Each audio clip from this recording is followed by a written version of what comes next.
Hello, Andy. Warren, Stuart Watson here for a boot room to look ahead to Ipswich Town's home clash with Burton Albion. Back on home turf, Stu, as long as the stadium hasn't been blown away by Storm Eunice. Two home games back to back. You always look at these as a pair, don't you? They come as a pair. The first one up is Burton, though. It's an important few days for Kieran McKenna and Ipswich Town. It is, yeah. The second game of those two that you've mentioned is Cheltenham on the Tuesday night, but first up is Burton. A test of Fortress Portman Road. If it survives the winds, let's see if it can survive the football as well. Burton are a team that will chuck everything at Ipswich. My memories of watching them play over the last few seasons is that they just put the ball on top of you. They're relentless. They make it a second ball game. They make it a game of chaos. Completely different test to MK Dons last weekend.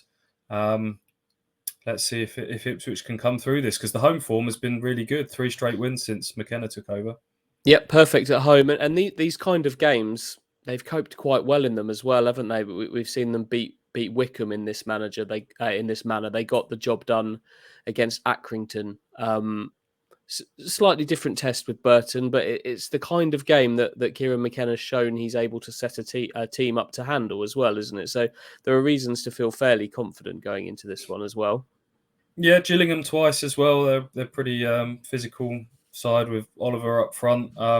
Seen them off twice. So yes, perhaps before you'd have a bit more concerns about how Ipswich handled these more physical direct tests, but maybe now this is a new look Ipswich that can come through these sort of games. I'm sure the home crowd will have a part to play. Magnificent away following at MK Dons last weekend. Maybe that's just put a few more bums on seats for this weekend. So not one to take for granted this for Ipswich Town. Burton beat Bolton last weekend, beat them 3-1. A tricky test, but nevertheless one that Ipswich can and need to come through, really. When you're looking at the 14 games left now, Ipswich need to win at least half of those, if not more realistically 8 or 9 of the final 14 games, and really Burton and Cheltenham at home would have to kind of fall in that category of must win. Maybe not quite must win, but they do feel like games that you need to be coming away with 3 points from. Yeah, they do. Considering down the track as well, there's still Wigan to play, Rotherham, Plymouth, Oxford, Portsmouth. There's still some of the division's big boys to play. We've seen Ipswich Burton on a few occasions in recent years, going back to the Championship as well. But it's going to look a little bit different this time, isn't it? A very busy transfer window for Burton. Just some of the players that have moved out: Michael Boswick, Kane Hemmings, Amari Patrick, Kieran Wallace, Kieran O'Hara, and most notably Lucas Akins, who is Mr. Burton. We've seen all of those players play against Town for years, but 10 shipped out by Jimmy Floyd Hasselbank in January, and a few brought in as well: Ghassan Abney and Christian Saidi, two attackers. So it could look for the first time in quite some time, it could look a little bit different at Burton. That's not to mention their former £13.5 million striker Umar Niasse, who signed for them last night as well, Stu, former Everton striker. So a few new faces maybe to get to grips with. Yeah, I'd be surprised if Niasse, starts, given that I don't think he's had a game of professional football for 2 years. He don't think he played at all for Huddersfield in his last spell, but a very different Burton side to the one that Ipswich lost to early on in the season, in which Scott Fraser missed a penalty when Ipswich Town were 1-0 up, and they went on to lose 2-1. I think there'll probably be only about 5 players that started that game that are likely to start again this time around. Like you say, it's the top end of the pitch that looks very different. Ahad is a young Moroccan striker on loan from Norwich, which adds to a little bit of the narrative. But as much as I've said Burton are a potential banana skin, and yes, they beat Bolton at home last weekend, prior to that, they'd had 9 straight defeats against teams in the top half of the table. So Ipswich really do need to be targeting this one as a maximum points return.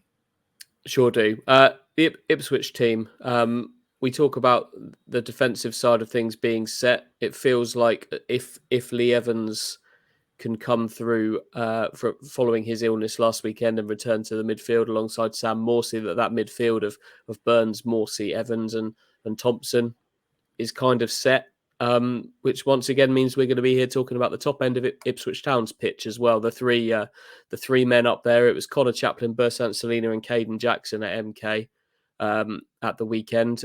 But Kieran McKenna has shown plenty of willingness to change that. Are you expecting the same again? Do we dare predict what he may do in that area of the field? What do you think? I know we had a chat on the podcast yesterday. I think you've got a feeling it might be same again. I think it's I think he'll go with the same again behind the striker. And I think what I was saying is that I wouldn't be surprised if he went with Caden Jackson again, but I would probably edge towards Macaulay Bonne coming back into the team. But I would certainly stick with two of those three.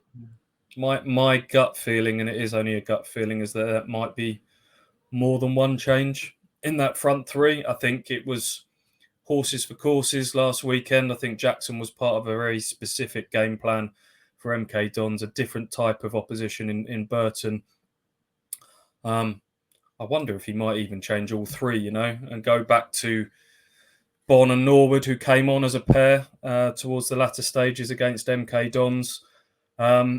Purely because of the physical threat, they might be able to help out defensively at set pieces as well as going forwards. Sonny Aluko is kind of being overlooked when we talk about these teams at the moment. He was a man in really good form. I think he's someone that in amidst the chaos of a game can really put his foot on the ball as well. So who knows? Nobody can really say with any great certainty who the front three will be. So we'll see. Before we get on to our prediction, which we normally do to finish up, is there any discussion to be had at all about any of the other areas of this team, of the goalkeeper, obviously not, the back three, the midfield four, as long as Evans is fit? Any discussion to be had? Don't think so. No. In all honesty, I think it's really just whether Evans is returned from illness. Backinson seems to be the man that's kind of next in line at the moment. So no, it's just that front three, I think, unless you've got any thoughts. No, very much not. I'm quite enjoying how the solid side of Ipswich Town is coming together there. The back three and the goalkeeper are a great unit. I think Dominic Thompson is beginning to work his way into some form on the left. Morsey and Evans are a slam dunk pairing in the middle for me, given what's available, and Wes Burns has to be in the team on that right flank. So no, for me, it's all looking at that final third of the pitch. Come on then, Stu, let's finish off with some predictions. Let's see if you can remember what you predicted on the podcast or whether you've changed your mind in the last 24 hours. I'm going to kick us off with a 2-1 win for Town. That's also what I said yesterday, so I'll stick with that. We'll both go with the same. I think Burton might have a goal in them. Put 3 past Bolton last weekend, but ultimately Ipswich to come through this test, hopefully.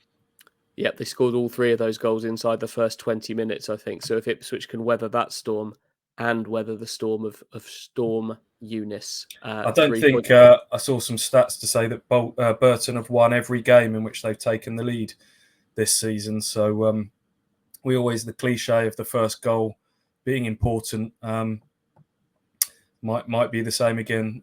Could be a real test of character if Ipswich do find themselves either behind or going into the latter stages, not ahead. Let's see.